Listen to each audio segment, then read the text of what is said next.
Hello and welcome. I am Pod Phenomenon, and today we'll be discussing the topic of cringe TikTokers. First off, I want to make it clear that the term cringe can mean different things to different people. For some, it might only refer to the embarrassing content created on TikTok, while for others, TikTok itself might be considered cringe. However, in today's discussion, we'll be talking about cringe content on TikTok in general. So, why are cringe TikTokers so uncomfortable to watch? Firstly, some of the things that TikTokers do can be genuinely cringeworthy. For instance, they might make funny movements while singing or dancing, wear crazy costumes, or use weird stage names. These are the kinds of things that most of us wouldn't want to see ourselves doing. However, that's not the only reason. Many people are uncomfortable with these TikTokers because they seem to have gained fame by following a certain content creation formula on TikTok, following cliches, jumping on trends, and using a particular aesthetic, among other things. This formula can stifle some people's creativity. Moreover, TikTok is often used by young people, and these cringe TikTokers can set a bad example for them.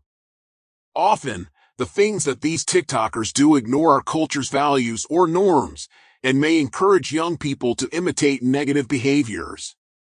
Finally, these cringe TikTokers can sometimes have a genuinely negative impact.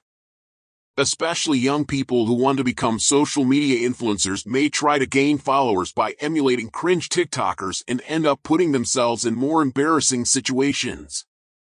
So, that's it for today's discussion on cringe TikTokers. Thank you for tuning in, and we hope to see you again soon. In conclusion, cringe TikTokers can make many people uncomfortable because what they do can be really embarrassing, and they follow a formula that can surprise many people in terms of followers. This formula can limit their creativity and set a bad example for young people. In addition, some young people may imitate these behaviors, which can have a negative impact on themselves. However, this criticism in the podcast conversation does not only reflect negative opinions about cringe TikTokers. Some people also believe that they can have a positive impact on young people. For example, some people believe that they help young people express themselves and showcase their creativity.